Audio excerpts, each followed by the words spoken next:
ஒரு கோவில்ல ஆன்மீக சொற்பொழிவு நடந்துகிட்டு இருக்குது. ஒரு பெரியவர் பேசிக்கிட்டு இருக்கார். கடவுளை பற்றியும் சொர்க்கத்தை பற்றியும் மனுஷனை பற்றியும் அவர் விவரமாக பேசுகிறார். எல்லாரும் உட்காந்து கேட்குறாங்க. அந்த கூட்டத்தில் ஒரு தத்துவ ஞானியும் உட்காந்துருக்கிறார். அவர் அவருடைய நண்பர். பேசி முடித்ததும் அந்த பெரியவர் மேடையை விட்டு இறங்கினார். நேராக அந்த தத்துவ ஞானிகிட்ட வந்தார். எப்படி இருந்தது என்னுடைய பேச்சு அப்படின்னு கேட்டார். நீங்கள் பேசினது ஒன்றுக்கு ஒன்று முரண்பாடாக தெரிஞ்சுது அப்படின்னாராம் இவர். நான் என்ன அப்படி தப்பாக பேசிவிட்டேன் அப்படின்னாராம் அவர். கடவுளை நம்புகிறவன் சொர்க்கத்துக்கு போவான்னு சொன்னீங்க, அப்புறம் நல்ல விதமாக வாழுறவன் சொர்க்கத்துக்கு போவான்னு சொன்னீங்க அப்படின்னாராம். இதில் என்ன முரண்பாடுன்னு கேட்டிருக்கார் அவர். இதில் தான் முரண்பாடு தெரியுது எனக்கு. அதாவது இங்கே ஒருத்தன் எல்லா தப்பும் பண்ணிகிட்டு இருக்கிறான், அவன் கடவுளை நம்பினான்னா அவன் சொர்க்கத்துக்கு போவானா?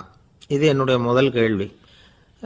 இல்லைன்னா ஒருத்தன் எந்த தப்பும் பண்ணலை, ரொம்ப ஒழுங்காக வாழ்ந்துக்கிட்டு இருக்கிறான், ஆனால் அவன் கடவுளை நம்பலை, அவன் என்ன நரகத்துக்கு தான் போவானா? கடவுள் நம்பிக்கை உள்ள ஒரு திருடன் என்ன ஆவான், எங்கே போவான்? கடவுள் நம்பிக்கையே இல்லாத ஒரு நல்லவன் என்ன ஆவான், எங்கே போவான்? ஒருத்தன் இங்கே கடவுள் நம்பிக்கையோடு வாழறது முக்கியமா அல்லது நல்லவனாக வாழறது முக்கியமா? இதுதான் இவர் கேட்ட கேள்வி. இதை கேட்டதும் அந்த பெரியவர் குழம்பி போட்டார். அவர் சொன்னது நியாயம்தானே. கடவுளை நம்புறவன் தான் சொர்க்கத்துக்கு போவான்னா பேசாமல் கடவுளை நம்பிக்கிட்டு இந்த உலகத்தில் எல்லா தப்பும் பண்ணிக்கிட்டு இருக்கலாமே. பேச்சாளர் குழப்பத்தோடு வீட்டுக்கு போனார். படுத்து தூங்கினார். ஒரு கனவு வந்தது. கனவில் அவர் ஒரு ரயிலில் வேகமாக போயிட்டுருக்கிறார். எதிரில் உட்காந்துருக்கிறவரை பார்த்து நாம் இப்போ எங்கே போகிறோம்னு கேட்டார். சொர்க்கத்துக்கு போயிட்டுருக்குறோம் அப்படின்னாங்களாம். ரயில் போய் நின்றுது. இவர் இறங்கினார். இங்கே கௌதம புத்தர் இருப்பார், சாக்ரட்டிஸ் இருப்பார், அவங்கள பார்க்குறதுக்கு ஒரு நல்ல வாய்ப்பு அப்படின்னு நினச்சிக்கிட்டே அங்கேயும் இங்கேயும் பார்த்தார். அங்கே யாருமே இல்லை. ஒரே பாலைவனம் மாதிரி இருக்குது. பச்சை இல்லை, பசுமை இல்லை, பூக்கள் இல்லை, மரம்லாம் மொட்டையாக நிற்கிது. எலும்பும் தோலுமா சில முனிவர்கள் அங்கேயும் இங்கேயுமா உட்காந்துருக்குறாங்க. இவர் அவங்கக்கிட்ட போய் இந்த புத்தர், சாக்ரட்டிஸ் இவங்கெல்லாம் எங்கே இருக்கிறாங்கன்னு கேட்டாராம். அப்படி யாரும் இங்கே இல்லையே, அவங்கெல்லாம் யார் அப்படின்னு திருப்பி கேட்டிருக்கிறாங்க. இவருக்கு அதிர்ச்சியாக போச்சு. அப்படின்னா அவங்க எங்கே போயிருப்பாங்க? உடனே ரயில் நிலையத்துக்கு ஓடி வந்தார். அப்போ தான் நரகத்துக்கு ஒரு ரயில் புறப்பட்டுக்கிட்டு இருந்தது. அங்கேருந்து அதில் ஏறி உட்காந்தார். ரயில் வேகமாக போச்சு. நரகம் நெருங்க நெருங்க காற்று குளிர்ச்சியாக வீச ஆரம்பிச்சு தான். வெளியில் பசுமையாக இருந்து தான்.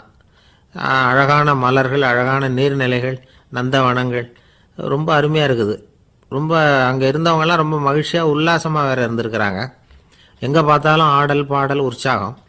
இவர் ரயிலை விட்டு இறங்கினார். அவருக்கு சந்தேகம், இதுவா நரகம் அப்படின்னு விசாரிச்சிருக்கார். ஆமாம், இதுதான் நரகம்னாங்களாம். எனக்கு ஒரு சந்தேகம் இருக்கார். என்னன்னு கேட்டிருக்காங்க.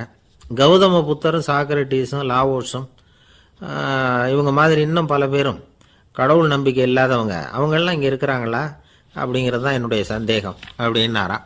இப்போ அவங்க சொல்லியிருக்கிறாங்க, இப்போ நீங்கள் பார்க்குறீங்களே பசுமையும் பச்சை பயிர்களும் ஆடல் பாடல்களும் அழகிய மலர்களும், இது எல்லாமே கௌதம புத்தரும் சாக்ரட்டிஸும் அது மாதிரி மகான்களும் இங்கே வர ஆரம்பித்த பிறகு தான் உண்டாக ஆரம்பிச்சுது. இந்த பிரதேசத்தை அவங்க அப்படியே மாற்றிவிட்டாங்க. இப்போலாம் இங்கே இருக்கிறவங்க யாரும் சொர்க்கத்துக்கு போகிறதுக்கே ஆசைப்படுறதில்ல அப்படின்னாங்களாம். இந்த அதிர்ச்சியிலேயே அந்த பெரியவர் கனவு கலைஞ்சி முடிச்சுக்கிட்டார். இதில் இருக்கிற கருத்து என்னென்னா, நல்லவர்கள் எங்கே இருக்கிறாங்களோ அந்த இடத்துக்கு பேர் தான் சொர்க்கம். சொர்க்கம் நரகம்ங்கிறதெல்லாம் ஆன்மீக பண்புகள், அவ்வளவுதான். ஒரு ஊரில் 2 இணைபிரியாத நண்பர்கள். ஒருத்தன் கேட்டான், இப்போ கடவுள் நம்ம முன்னாடி உங்கள் 2 பேரில் யாராவது ஒருத்தர் மட்டும் என்னோட சொர்க்கத்துக்கு வரலாம் அப்படின்னு கூப்பிட்டா நீ என்ன சொல்லுவேன்னு கேட்டானா. இவன் ரொம்ப பெருந்தன்மையாக உன்னையே அழைச்சிட்டு போக சொல்லிடுவேன் அப்படின்ட்டுருக்கான். அப்படின்னா உனக்கு சொர்க்கம் வேணாமான்னு கேட்டிருக்கான் அவன். நீ என்னை விட்டுட்டு போனாவே அப்புறம் இந்த பூலோகமே எனக்கு சொர்க்கம் தாண்டா அப்படின்னு நானா.